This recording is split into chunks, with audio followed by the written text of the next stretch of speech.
നമ്മൾ കുറച്ച് നാൾ മുമ്പ് ചെയ്ത ഒരു വീഡിയോയുടെ അപ്ഡേറ്റ് ആണ്. ഈ ഒരു അക്വേറിയത്തിൽ നമ്മൾ 2 ആൽബിനോ ഫുൾ റെഡ് ഗപ്പികളെ വാങ്ങി ഇട്ടിട്ടുണ്ടായിരുന്നു. ഒരു മെയിലിനെയും ഫീമെയിലിനെയാണ് നമ്മൾ ഇതിനകത്ത് ഇട്ടിട്ടുണ്ടായിരുന്നത്. കഴിഞ്ഞ വീഡിയോയിൽ നമ്മൾ പറഞ്ഞിട്ടുണ്ടായിരുന്നു ഇതിനകത്ത് കുഞ്ഞുങ്ങളുണ്ടായിരുന്നു. പക്ഷേ നമുക്ക് മനസ്സിലാക്കാനായിട്ട് പറ്റിയില്ല അത് ഇവരുടെ കുഞ്ഞുങ്ങളാണെന്നുള്ളത്. നമുക്ക് ഡൗട്ട് ഉണ്ടായിരുന്നു. കാരണം ഇതിനകത്ത് മുമ്പ് വളർത്തിയിരുന്ന പ്ലാറ്റികളുടെ കുറച്ച് കുഞ്ഞുങ്ങൾ കിടപ്പുണ്ടായിരുന്നു. അപ്പോൾ കഴിഞ്ഞ വീഡിയോ നമ്മൾ ചെയ്തതിന് ശേഷം ഇതിനുണ്ടായിരുന്ന കുഞ്ഞുങ്ങളെല്ലാം നമ്മൾ മാറ്റി. പ്ലാറ്റികളുടെ കുഞ്ഞുങ്ങളെ അവരിടുന്ന അക്വേറിയത്തിലേക്ക് നമ്മൾ മാറ്റിയിട്ടുണ്ടായിരുന്നു. അതുപോലെ തന്നെ ഗപ്പികളുടെ കുഞ്ഞുങ്ങളാണെന്ന് സംശയം തോന്നിയ ഒരു 3 കുഞ്ഞുങ്ങളെ നമ്മൾ വേറൊരു കണ്ടെയ്നറിലേക്ക് മാറ്റിയിട്ടിട്ടുണ്ടായിരുന്നു. അതിനുശേഷം ഇന്ന് നമ്മൾ രാവിലെ ഫീഡ് ചെയ്യാനായിട്ട് വന്ന സമയത്താണ് ഇതിനകത്ത് നിറച്ച് കുഞ്ഞുങ്ങളെ കണ്ടത്. കുഞ്ഞുങ്ങളെ ഓൾറെഡി നമ്മൾ മാറ്റിയത് കൊണ്ട് നമുക്ക് കൺഫ്യൂഷൻ ഒന്നും ഉണ്ടായിരുന്നില്ല. ഇത് ഗപ്പികളുടെ കുഞ്ഞുങ്ങൾ തന്നെയാണ്. കുറേ കുഞ്ഞുങ്ങൾ ബ്രീഡായി ഇറങ്ങിയിട്ടുണ്ട്. ഈ ചെടികളുടെ ഇടയിലൊക്കെ ആയിട്ട് നടക്കുന്നുണ്ട്. പാരന്റ് ഗപ്പികൾ ഇവരെ കാണുന്ന സമയത്ത് കൊത്തി ഓടിക്കുന്നൊക്കെ ഉണ്ട്. എങ്കിലും വലിയൊരു ഇഷ്യൂ ആയിട്ട് നമുക്ക് തോന്നിയില്ല. ഈ ഒരു അക്വേറിയത്തിനകത്ത് നമ്മൾ നിറച്ച് പ്ലാന്റ്സ് ഒക്കെ ഫില്ല് ചെയ്ത് വെച്ചിട്ടുള്ളത് കൊണ്ട് ഈ കുഞ്ഞുങ്ങൾക്കൊക്കെ ഒളിച്ചിരിക്കാനായിട്ട് നല്ല സ്പേസും കാര്യങ്ങളൊക്കെ ഉണ്ട്.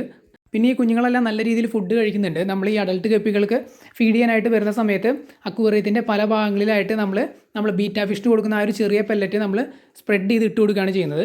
കാരണം ഏതെങ്കിലും ഒരു ആംഗിളിൽ നമ്മൾ ഫുഡ് ഇട്ട് കൊടുത്തു കഴിഞ്ഞാൽ ഈ വലിയ ഗപ്പികൾ ആ ഏരിയയിൽ വന്നാണ് കഴിക്കുന്നത്. അപ്പോൾ ഈ കുഞ്ഞുങ്ങൾക്കൊന്നും ഫുഡ് കിട്ടില്ല. അതുകൊണ്ടാണ് പല സ്ഥലങ്ങളിലായിട്ട് നമ്മൾ സ്പ്രെഡ് ചെയ്ത് ഇട്ട് കൊടുക്കുന്നത്. ഈ കുഞ്ഞുങ്ങളെല്ലാം പല സ്ഥലങ്ങളിലായിട്ട് നിന്ന് കഴിക്കുന്നുണ്ട്. ഈ അഡൽട്ട് ഗപ്പികൾക്ക് നമ്മൾ നല്ല രീതിയിൽ ഫീഡ് ചെയ്യുകയാണെന്നുണ്ടെങ്കിൽ ഇവർ ബാക്ക് ടു ബാക്ക് ബ്രീഡ് ആവാനുള്ള സാധ്യതയുണ്ട്. പിന്നെ ഫിഷ് ടാങ്കുകളൊക്കെ നമ്മൾ സെറ്റ് ചെയ്യുന്ന സമയത്ത് ഇതുപോലെ നല്ല രീതിയിൽ ചെടികളൊക്കെ ഫില്ല് ചെയ്ത് വെക്കുകയാണെന്നുണ്ടെങ്കിൽ ഇവർക്ക് സ്ട്രെസ്സ് കാര്യങ്ങളൊന്നും ഉണ്ടായിരിക്കില്ല. ബ്രീഡിങ്ങിൻ്റെ സമയത്ത് നല്ല ഹാപ്പി ആയിട്ട് തന്നെ ഇവർ നടന്നോളും. നമ്മൾ ഈ കുഞ്ഞുങ്ങളെയൊന്നും ഇതുവരെ പിടിച്ച് മാറ്റിയിട്ടില്ല. സാധാരണ ഗപ്പിയുടെ കുഞ്ഞുങ്ങളൊക്കെ ബ്രീഡായി കഴിഞ്ഞാൽ സെപ്പറേറ്റ് ടാങ്കുകളിലേക്ക് മാറ്റാറാണ് പതിവ്. നമുക്ക് എത്രയും പെട്ടെന്ന് തന്നെ ഒരു ടാങ്ക് സെറ്റ് ചെയ്യാനായിട്ട് സാധിക്കുകയാണെന്നുണ്ടെങ്കിൽ നമ്മൾ ഈ കുഞ്ഞുങ്ങളെ അതിലേക്ക് മാറ്റും. അല്ലെങ്കിൽ ആ ഒരു ടാങ്ക് സെറ്റ് ചെയ്യുന്നത് വരെ താൽക്കാലികമായിട്ട് ഈ കുഞ്ഞുങ്ങളെ നമ്മൾ ഈ അക്വേറിയത്തിൽ തന്നെയായിരിക്കും വിടുന്നത്. കാരണം ഇത് അത്യാവശ്യം വലിപ്പമുള്ള ഒരു അക്വേറിയാണ്. പിന്നെ ഇതിനകത്ത് ഒരു പെയർ അഡൽട്ട് ഗപ്പി മാത്രമേ ഉള്ളൂ. അപ്പോൾ ഈ കുഞ്ഞുങ്ങൾക്ക് ഈ ചെടികളുടെ ഇടയിലൊക്കെ അത്യാവശ്യം ഹൈഡ് ചെയ്ത് ഇരിക്കാനുള്ള സ്പേസ് ഉണ്ട്. അതുകൊണ്ട് വലിയ പ്രശ്നം ഉണ്ടാകാനുള്ള സാധ്യത വളരെ കുറവാണ്. ഈ അക്വേറിയത്തിൻ്റെ തൊട്ടടുത്ത് തന്നെ വേറൊരു അക്വേറിയം ഉണ്ട്. അതിനകത്താണ് നമ്മുടെ പ്ലാറ്റുകൾ കിടക്കുന്നത്.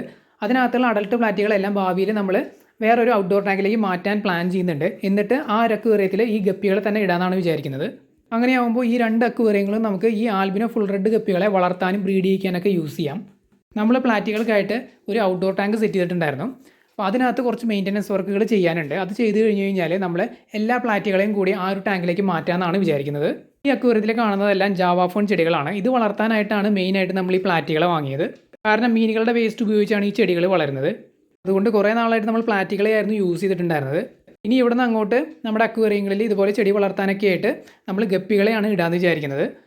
പ്രധാനമായിട്ടും ഈ ഒരു ആൽബിനോ ഫുൾ റെഡ് ഗപ്പികളെ. ഇതിൻ്റെ മെയിൻ്റനൻസും കെയറും കാര്യങ്ങളെല്ലാം വളരെ സിമ്പിളായിട്ട് നമുക്ക് തോന്നി. വല്ലാതെ നമുക്ക് സ്ട്രെസ് ഉണ്ടാക്കുന്ന രീതിയിലുള്ള കെയറോ കാര്യങ്ങളോ ഒന്നുമല്ല. വളരെ സിമ്പിളാണ്. ഇവരുടെ കൂടുതൽ അപ്ഡേറ്റ്സ് നമ്മൾ വരും വീഡിയോകളിൽ ചെയ്യാം.